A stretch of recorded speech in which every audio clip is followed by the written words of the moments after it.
오늘은 우리 주님의 오심을 기다리는 대림절 두 번째 주일입니다. 우리가 대림절 하면은 예수님의 탄생을 기다리는 절기다, 이렇게 생각하는 경향이 있습니다만, 사실은 대림절은 예수님의 탄생을 기다리는 것이 아니라 예수님의 다시 오심, 이 재림을 기다리는 절기라고 생각하는 것이 옳습니다. 왜 그럴까요? 사실 예수님은 2000년 전에 이미 이 땅 위에 오셨습니다. 그래서 더 이상 오신 예수님을 기다리는 것이 아니라 다시 오시겠다고 약속하신 그 예수님을 기다리는 이것이 사실은 우리의 대림절의 기간이 되어야 합니다. 그런 의미에서 저는 12월이 되면은 꼭 한 번은 전하는 메시지가 바로 주님이 다시 오신다고 하는 이 재림에 대한 메시지입니다. 여러분들 예수님이 다시 오시는 재림이 있다고 믿으십니까? 믿으시면 우리 아멘 한번 하십시다. 네. 우리가 예수님의 재림을 믿는다면은 제일 관심을 가지는 것이 무엇일까요? 대부분의 사람들은 예수님이 다시 오시겠다고 약속하신 지 2000년이 지났는데 아직도 왜 예수님이 오시지 않느냐, 도대체 그때가 언제인가 하는 이런 질문들을 때로 합니다. 지난 역사 속에서 사람들이 이런 궁금증을 풀어보겠다고 예수님이 다시 오시는 때가 언제인가 재림의 날짜를 제시했던 그런 사람들이 있습니다. 그러나 그 모든 그들의 제시했던 날짜가 빗나갔지요. 지금부터 한 280년 전에 소위 안식교라고 하는, 이제 공식 명칭은 제7일 안식일 예수재림교회라고 하는데, 이 안식교에서 예수님의 재림의 날짜가 이제 1844년 10월 21일에 예수님이 재림하실 것이라 이렇게 공언을 했는데 빗나갔습니다. 이제 70년이 지난 그 이후에 여호와의 증인에서 1914년 10월 1일에 예수님이 재림하겠다고 이제 공언을 했는데 이제 그때도 빗나갔습니다. 우리나라에서도 이것을 공언했던 이 단체들이 있죠. 통일교 문선명이가 1960년 1월 6일 예수님이 다시 오시겠다고 했는데 그것도 빗나갔습니다.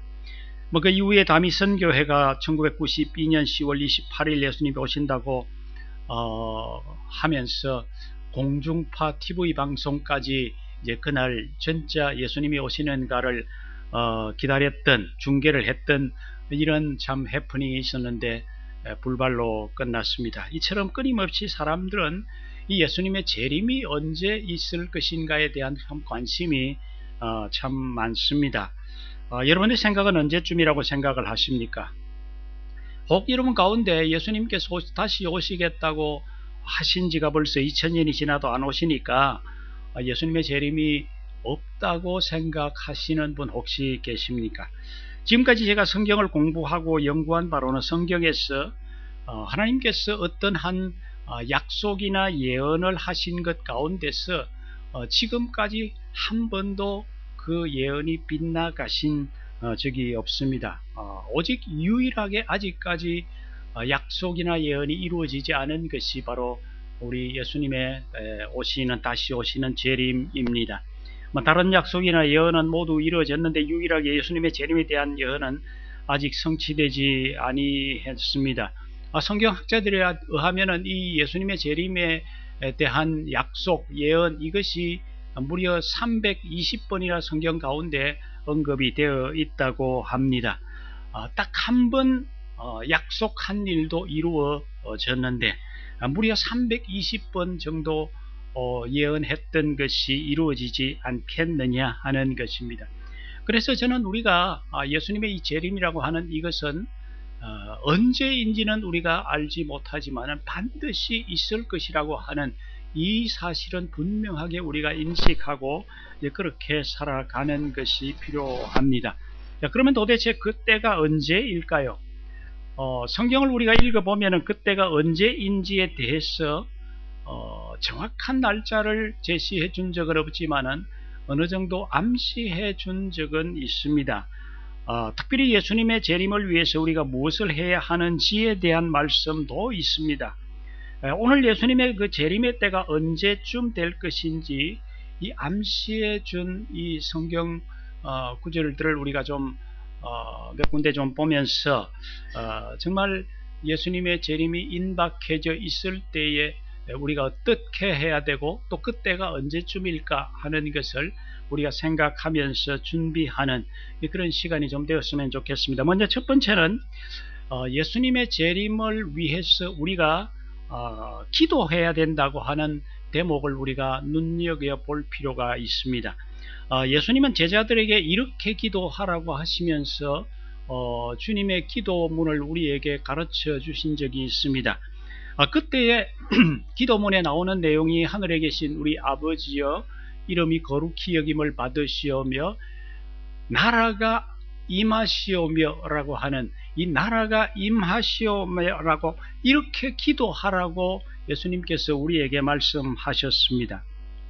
예수님은 하나님의 나라가 이 땅 위에 임하도록 우리에게 기도하라고 했는데 여기 하나님의 나라가 임하도록 기도하라는 이 말씀은 넓은 의미로 해석을 한다면 바로 주님이 재림이 있도록 기도하라고 하시는 그런 기도라고 할 수가 있습니다. 요즘 우리가 요한계시록을 이제 큐티를 하고 있습니다.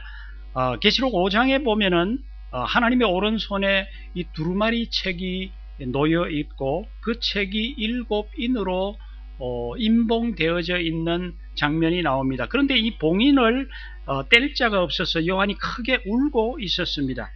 이 봉인된 두루마리 책은 인이 하나씩 떼어지면서 이제 7인, 7 나팔, 또 7 대접 재앙으로 차례로 이 땅 위에 어떤 일이 일어날 것인지에 대한 이 역사가 이렇게 펼쳐지는데 이 역사가 바로 예수님이 이 땅 위에 처음 오신 그 초림 때부터 예수님이 다시 오시는 재림까지의 그 모든 역사를 기록하는 그것이 이 두루마리 책에 인이 하나씩 떼어지면서 이것이 이제 세상 가운데 펼쳐지는 바로 그 장면입니다.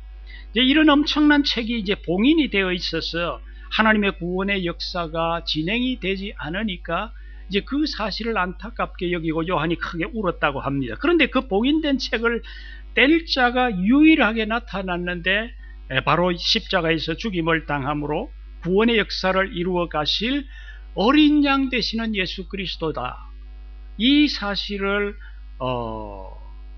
성경이 이야기합니다. 그런데 이 장면을 보면은 어린 양이 하나님의 손에서 두루마리 책을 받을 때에 성도들이 엎드려 기도하는 장면이 나옵니다. 그것이 이제 계시록 5장 8절이지요.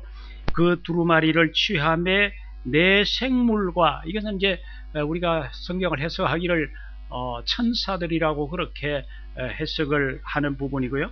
24장로들이, 이것은 이 구약과 신약에 걸쳐서 모든 구원받은 하나님의 성도들을 대표하는 자라고 하는 그런 해석입니다. 이 그 어린 양 앞에 그들이 다 각각 엎드려서 각각 금은고와 향이 가득한 금대접을 가졌으니 이 향은 성도의 기도들이라, 이렇게 했습니다. 그러니까 이 땅에 하나님의 구원의 역사, 특별히 마지막 주님의 재림이 이루어질 수 있기 위해서는 이 성도의 기도가 얼마나 중요한가 하는 것을 이 대목이 우리에게 강조해주고 있는 것입니다. 여러분 어떻습니까? 하나님의 나라, 이 주님의 재림이 속히 임하도록 여러분들 기도하십니까?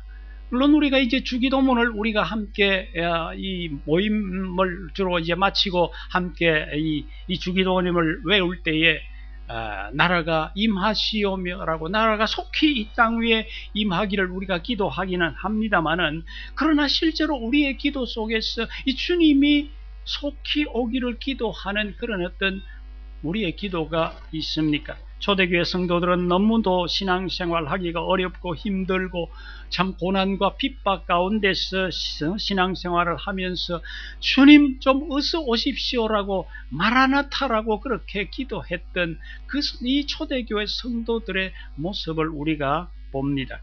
오늘날 우리들의 모습은 어떻습니까? 이 땅 위에 살기가 너무 좋아서 주님 좀 천천히 오시지요 라는 이런 마음으로 살아가는 것은 아닌지 모르겠습니다. 주님이 우리에게 나라가 임하시오메라고 기도하라고 하신 것은 우리의 기도가 차지 않으면은 이 주님이 이 다시 오시는 이 재림이 자꾸만 늦어질 것이라는 그런 의미가 이 속에 담겨 있는 것은 아닐까요?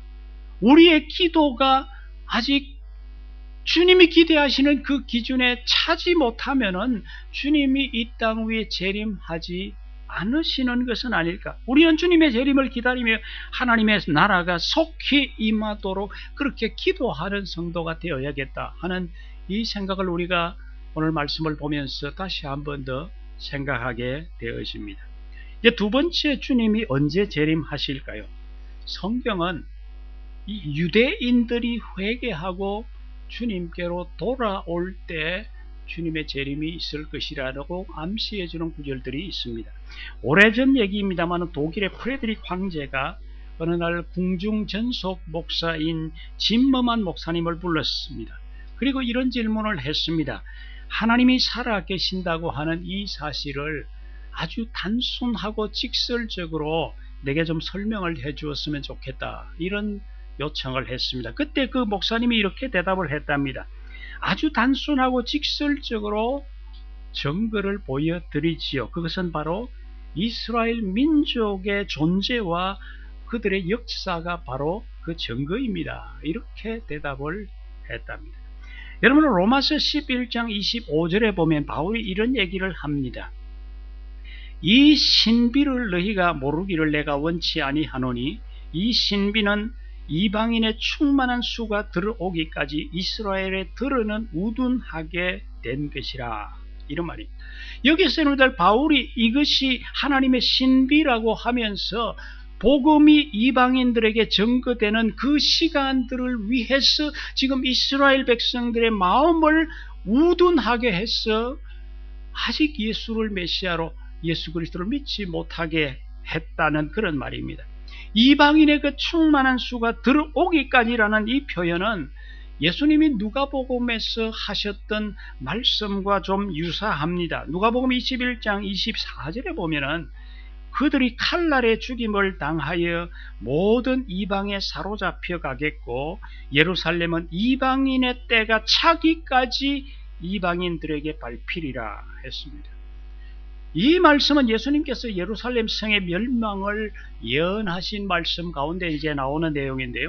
이 예수님의 예언은 AD 70년 로마의 디도 장군이 예루살렘을 침공함으로써 사실은 문자 그대로 예루살렘이 완전히 멸망되어졌습니다. 이때부터 유대인들이 전 세계로 흩어지기를 시작을 했지요. 그들이 동서남북으로 사방으로 흩어지면서 그들이 먼저 받았던 이 복음을 들고 그들이 퍼져갔습니다. 그때 유대인들이 주로 퍼져갔던 이 지역이 서쪽 지방이었습니다. 로마를 비롯해서 서쪽 지방, 지금의 이제 유럽 지역이 서쪽이 되겠죠. 퍼져갔습니다. 그래서 유럽이 먼저 복음을 받았습니다. 그래서 이 복음이 지금은 전 세계로 퍼져 나갔습니다.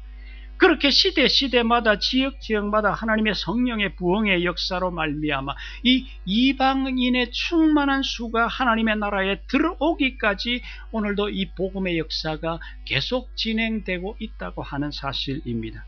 그런데 여러분들, 문제는 언제까지 이방인의 때가 계속될 것이냐 하는 문제입니다. 누가복음에서 예수님의 말씀에 의하면 예루살렘이 이방인들에 의해서 밟혀 있는 동안은 이방인의 때라고 예수님께서 암시하셨습니다. 자, 그러면 여러분들, 지금 예루살렘이 이방인의 지배 아래 있습니까? 아니면은 예루살렘이 이미 벗어났습니까? 아마도 어떤 분은 이제 이 이스라엘이 독립하고 예루살렘을 지금 차지하고 있으니까 이제는 이방인의 지배에서 벗어났다고 그렇게 생각을 할 수가 있지요.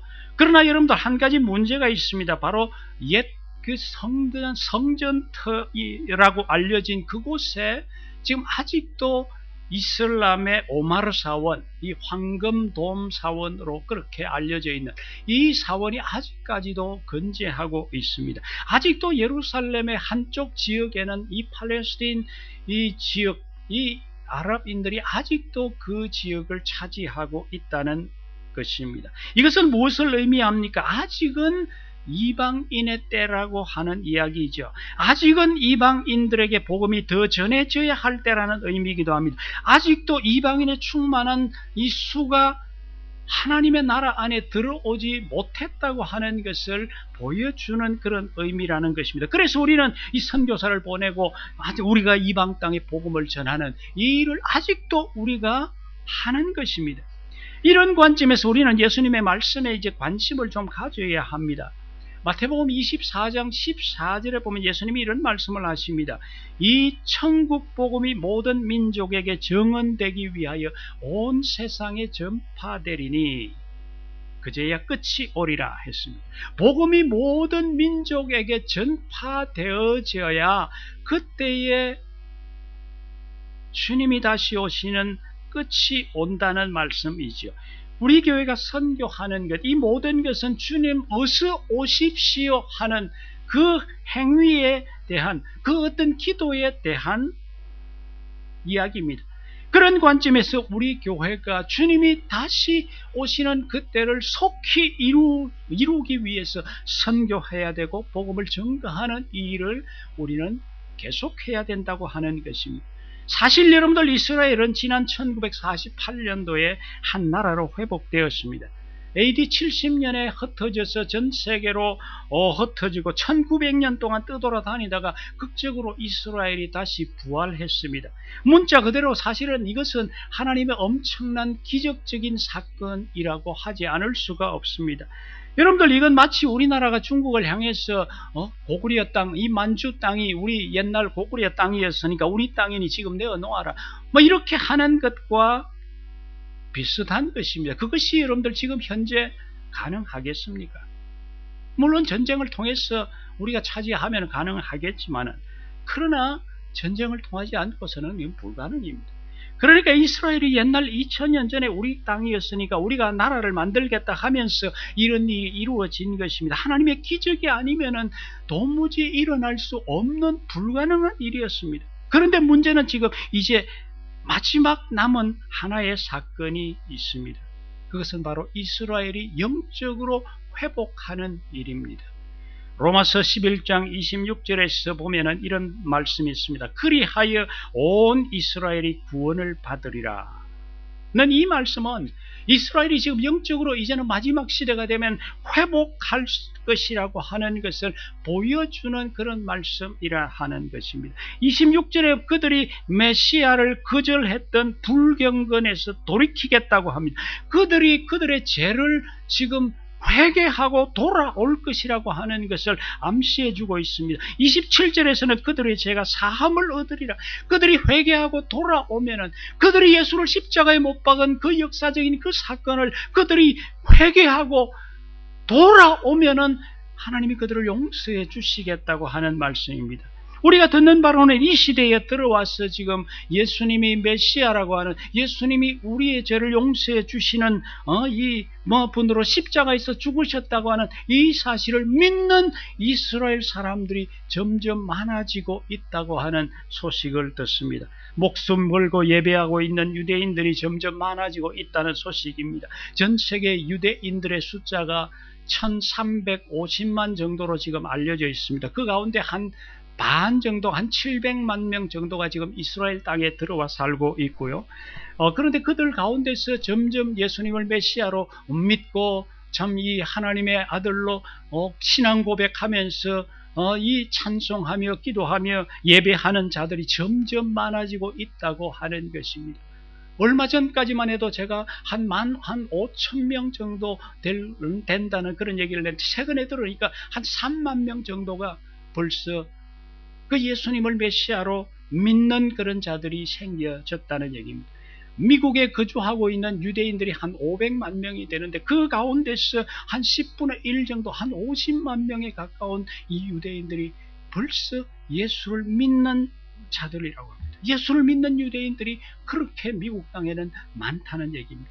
점점 더 많은 유대인들이 예수를 믿고 있습니다. 물론 일부 성경 해석자들은 이것을 문자적으로 유대인 모든 유대인들이 이 구원을 받는 것이라고 그들이 회개하고 돌아와야 예수님이 재림하느냐에 대한 이런 논란은 있습니다. 모든 유대인들이 구원받을 것이냐에 대한 이런 논란은 있지만은 우리가 부인할 수 없는 것은 예수님의 그 재림의 때가 가까워 오면은 이스라엘 가운데서 엄청난 영적인 회복이 있을 것이라고 하는 이 사실입니다. 물론 모든 유대인들이 한 사람도 예외 없이 모든 유대인들이 예수를 믿게 될 것이다. 아마 그런 얘기는 아닐 것입니다. 그러나 분명한 것은 이스라엘 땅에 예수를 믿는 그 영적인 회복이 대규모로 일어날 것은, 영적인 부흥이 이스라엘 땅에 일어날 것이라고 하는 이 사실은 마지막 주님이 오시는 재림 때가 되어지면 그런 때가 있을 것이라고 하는 것을 우리는 성경을 통해서 충분히 짐작해 볼 수가 있는 것입니다. 마지막 결론의 말씀입니다. 여러분들, 이런 현상들을 우리가 바라보면 어떤 생각이 듭니까? 이제 정말 주님이 오실 재림의 때가 점점 우리 가운데 다가오고 있구나. 2000년 전에 내가 속히 오리라고 말씀하신 그 주님의 그 재림의 때가 이제는 우리 가운데 점점 다가오고 있구나. 각 선교 단체들이 열심히 선교하고, 정말 특별히 성경을 번역하는 이 성경 번역 선교회 같은 경우에는 한 종족도 예외 없이 모든 종족들에게 찾아가서 그들의 언어로 성경을 번역해서 그들이 자기들의 말로 스스로 성경을 읽고 이 구원의 메시지를 듣고, 그리고 그들도 예수를 믿을 수 있는 그 길을 그들에게 보여주는, 바로 모든 족속에게 복음이 전거되어지는 바로 그날이 주님이 오시는 이 세상의 끝이다, 마지막이라고 하는 이 생각을 가지고 열심히 선교하고 있는 것을 우리는 보게 되어집니다. 그들의 계획으로는 사실은 2025년입니다.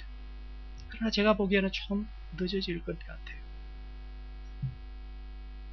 성경을 여러분들 어떤 한 종족에게 가서 그 종족의 언어를, 그들의 말하는 것을 듣고 그들의 말을 배우고, 그리고 그것을 성경을 번역해서, 그리고 문자를 그들에게 가르쳐서, 그리고 복음을 전거하고 그들이 예수를 믿도록 그렇게 만들어가는 이 과정은 사실은 5년, 10년, 20년 만에 이루어질 수 있는 것이 아니라 한 선교사가 한 평생을 거쳐서 그 일이 이루어질 수 있는 것이고, 그것을 못 이루면 또 다른 선교사가 그 이후에 그 종족에게 들어가서 해야 되는 일이기 때문에 사실은 그 일은 좀 더 걸릴 것 같기도 합니다. 제가 처음 이제 인도네시아로 갔을 때에 지금부터 36년 전입니다. 그때 제가 가서 그 사람들에게 복음을 전거했습니다. 말랑이라고 하는 조그마한 도시에 제가 자리를 잡고 그 인근에 있는 시골 마을을 찾아다니면서 그렇게 복음을 전거했던 일이 있습니다. 사진을 한번 보여주십시오. 제가 그 어떤 조그마한 시골 지역에 들어가서 이제 와길이라고 하는 지역에 거기에 아이들이 방치되어져 있는 것을 보고는 이들에게 유치원을 세워서 이들에게 복음을 전거했던 그런 일이 생각이 납니다. 그리고 그 지역에 조그마한 초등학교는 하나가 있는데 중학교가 없어요. 그래서 초등학교만 마치면은 그들이 모두 다 논에 밭에 가서 일하고 있는 그런 모습이 안타까워서 그 지역에 중학교도 세워서 이렇게 아이들을 가르치는 이런 일들이 선교 사역 가운데 있었습니다. 그리고 그 다음 장면 한번 보여주세요. 그리고는 이제 아무래도 인도네시아 선교는 이 아이들을 제대로 신학적으로 공부시켜서 목사를 만들어서 이들의 언어로 이들이 복음을 전거하는 이 일이 가장 빠른 길이라고 생각을 하고 이 신학교를 시작을 했습니다.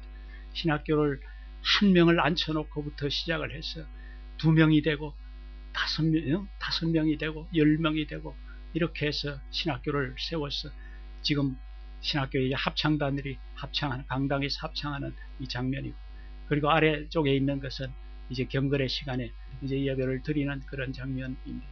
이 학생들을 이렇게 키우면서 있다가 하나님께서 또 이렇게 새로운 길로 이까지 또 하나님께서 인도해 주셨습니다.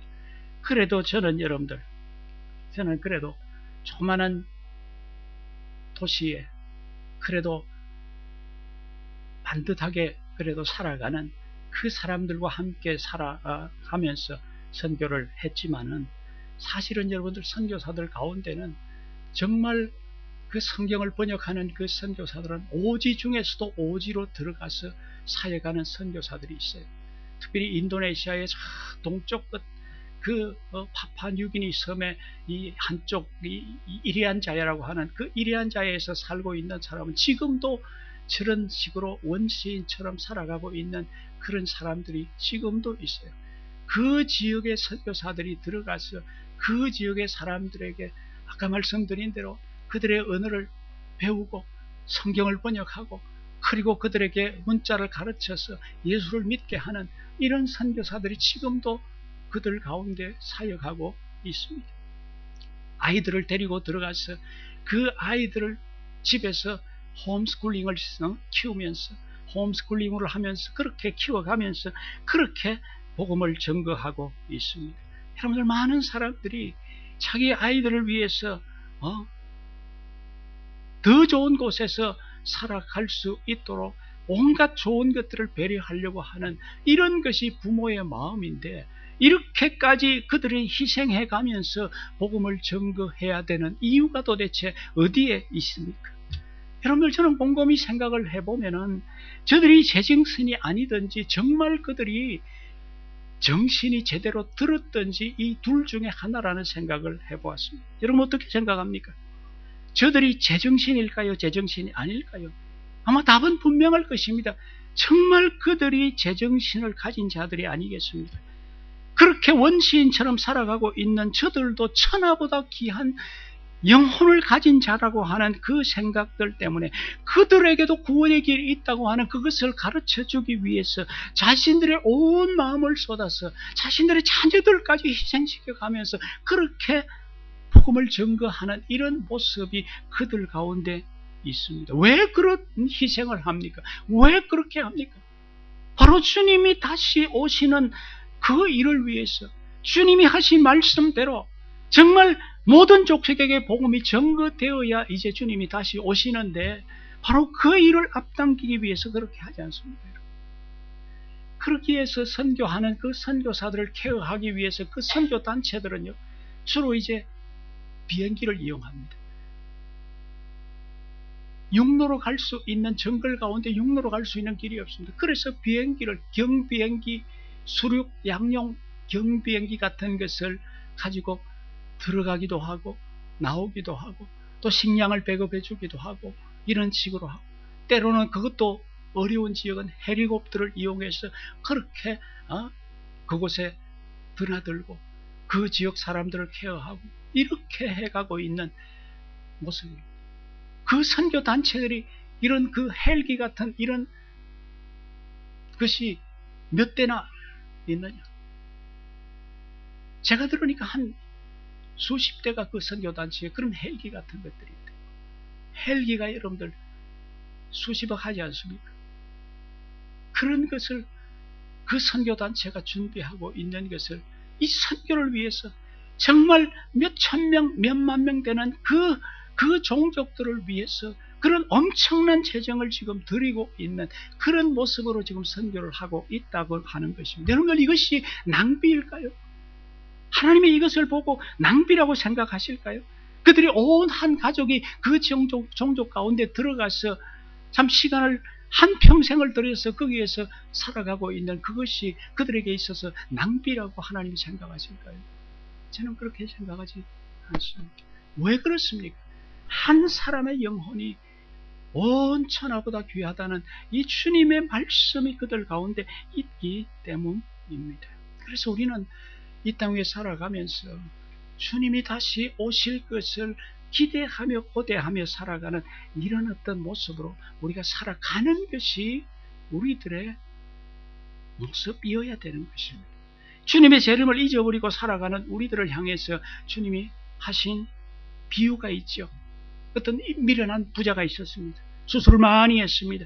수확이 많아서 쌓아놓을 창고를 지어야겠다고 생각하고 창고를 지었습니다. 그리고 이렇게 말합니다. 내가 이제 평안히 쉬면서 즐기리라.